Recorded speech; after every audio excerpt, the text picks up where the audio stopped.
Have you ever heard of cash budgeting? It's a very great way to manage your finances and it's an incredible tool for you to use and save money and live a frugal lifestyle.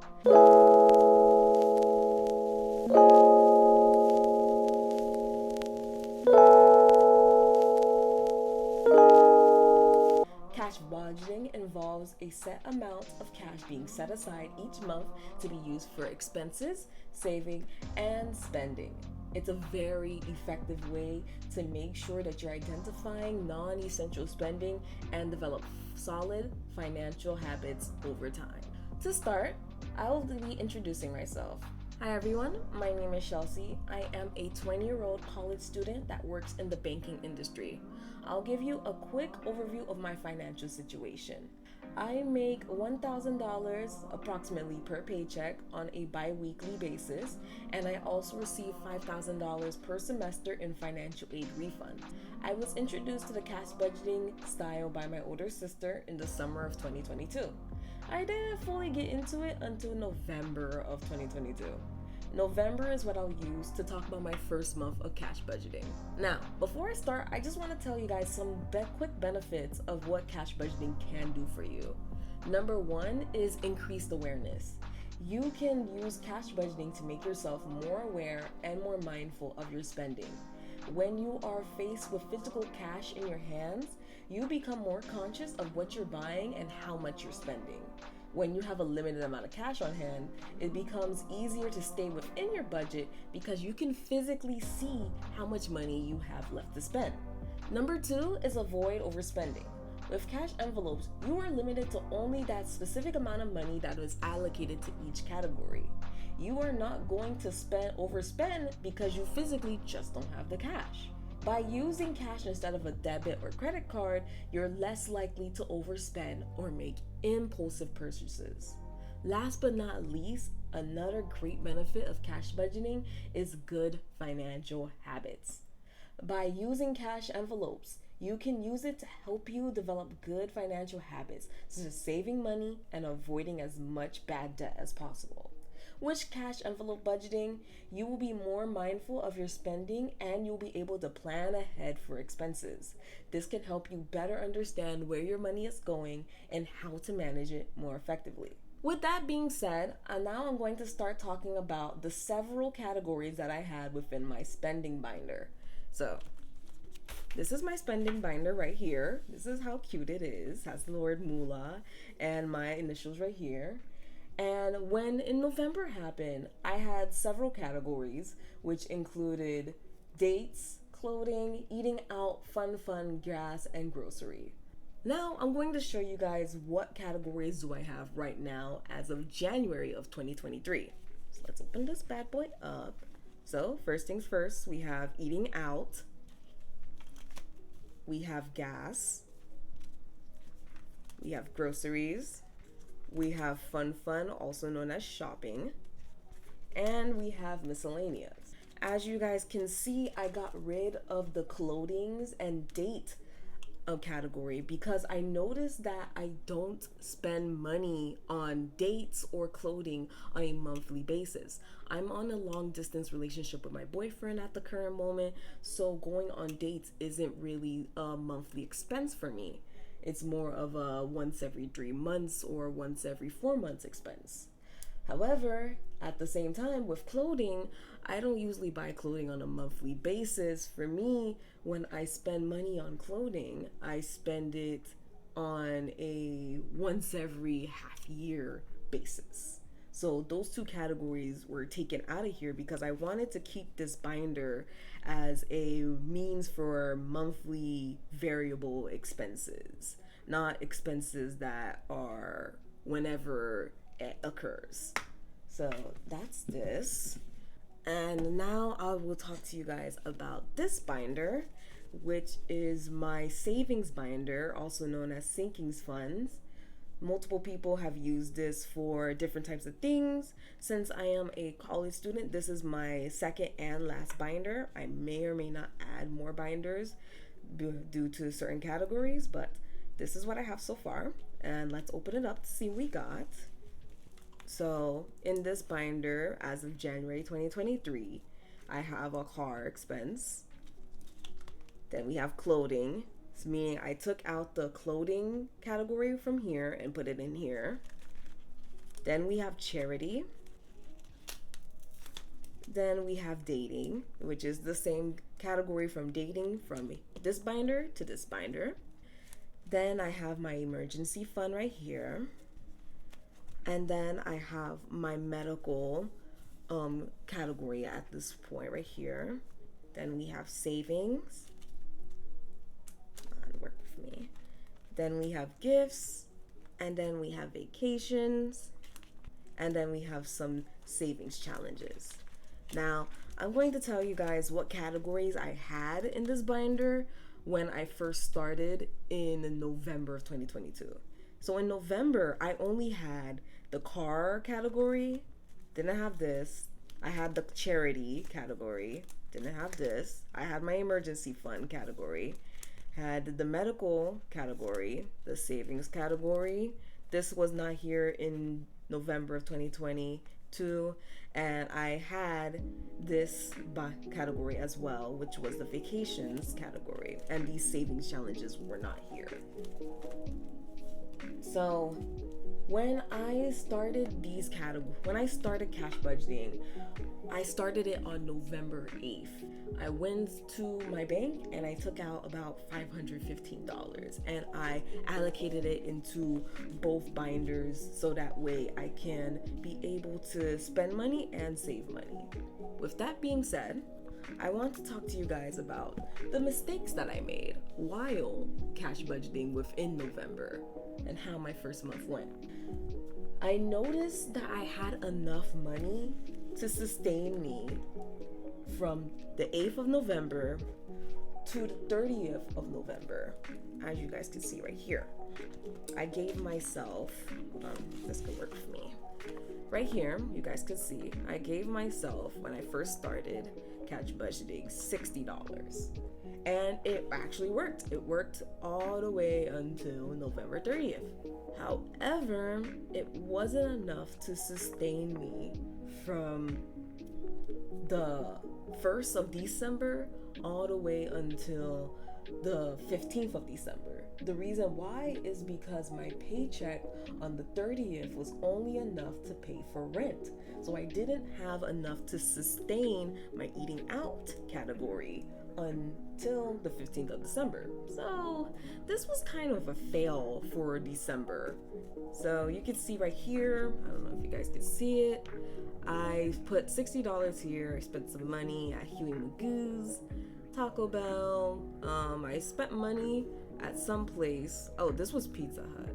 And then I took out money here and I paid myself back. But then right here, you see there's a gap. I can't pay myself with 66 cents, or there's no places that can give me a food for 66 cents. So I had nothing until recently, which I gave myself about $120. So now we're done with that. The next mistake that I made when it came to cash budgeting was that I discovered this app called Betterment, which is an app that is similar to cash budgeting, but it's virtual. Another thing about it is that you can separate your money within different categories, but you can use that money in order to invest it for the long term. I got this app and I used my December 15th paycheck in order to do it. By doing so, it made me miss cash budgeting for the month of December. So that was another mistake that I made. Another mistake that I noticed that I made was how expensive gift giving is, especially during December time. I didn't make plans for it, I didn't save for it, and so it bit me in the butt in December. I definitely learned a lot from this experience, and one thing that I know that I learned and I believe can really set me up for success, and I want you guys to take it for yourselves as well, is to budget by paycheck and plan each cash envelope with a purpose, and not just to spontaneously take out money to just start cash budgeting. That way, I'm giving myself a strong foundation, not just for this month, but for upcoming months. Another thing that I learned to do is to stick with one budgeting method. Because I got distracted by Betterment, no offense to Betterment, it's a good app, but I suffered ineffectively cash budgeting for December. And then last but not least is to make sure that I budget for any type of expense that could come my way. That's why we have sinking funds, so that way if a certain emergency were to happen, I have the money right here, so that way it's already prepared for me to go. So, how have I improved throughout my entire time of using cash envelopes? So, as you know, November, I started it. December was a complete fail, and I barely even cash stuffed for the December. So I restarted in January. And let's see how it goes right here. So instead of giving myself $60, I gave myself $120. I know you guys are probably wondering, I gave myself this money on the 1st, which was my first paycheck of the year. That was because I got a cash bonus and a year bonus for the year of 2022. So I was able to use this cash to be able to give myself more of a head start into cash budgeting. And I'm going to play around these numbers between the numbers of 60 and 120 to see what is the best number for me to range around. So far, I only spent $5 on Taco Bell, so I have $115 left. Let's count it together. So we have 50, 100, 5, 10, 15. So $115 in here. For gas, I did pretty well on gas, so I'm proud of myself on that. For me, gas is a monthly expense. I usually get gas when my thing is at E, and usually it takes about a month for it to go to E because my job is close by to my house and it's not that far of a drive for me. So for this month, I gave myself $40. So we have 20, 40. For groceries, I didn't quite put anything in it this month because I have food stamps.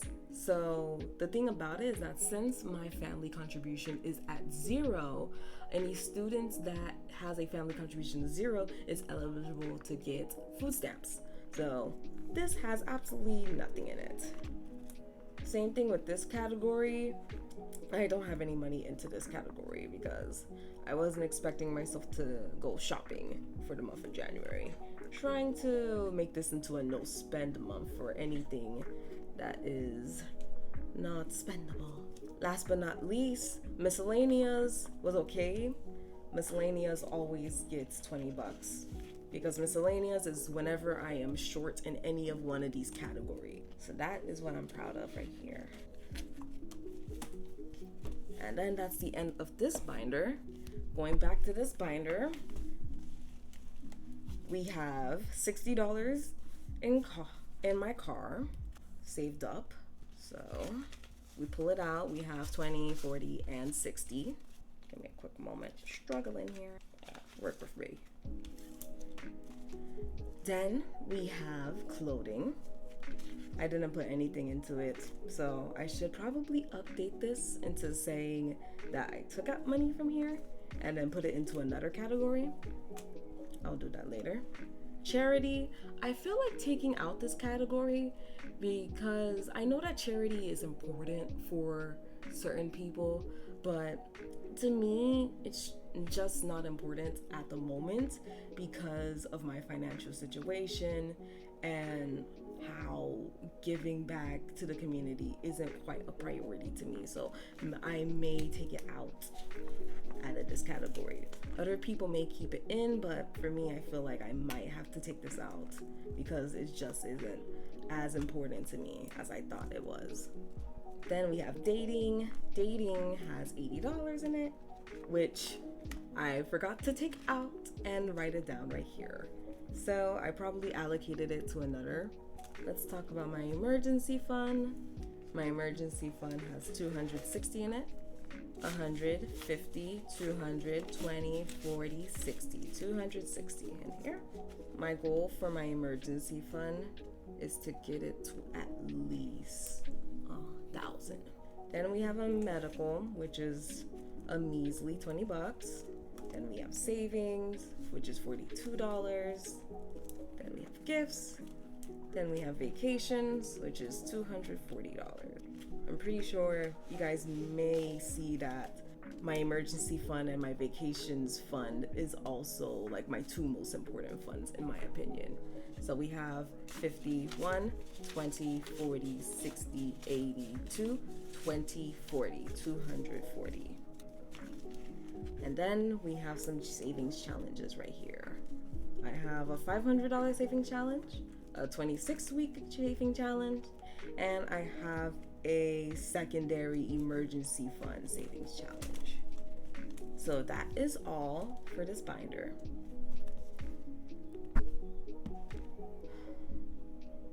I recommend it a lot to other people, especially those that want to have more control and more overhead over their finances. It will really benefit you in order for you to get closer to your financial goals and be able to manage your money more effectively and more responsibly as well. I also recommend this to any college kid as well, so that way they can also manage their money just as effectively, so that way they can save for stuff after college as well.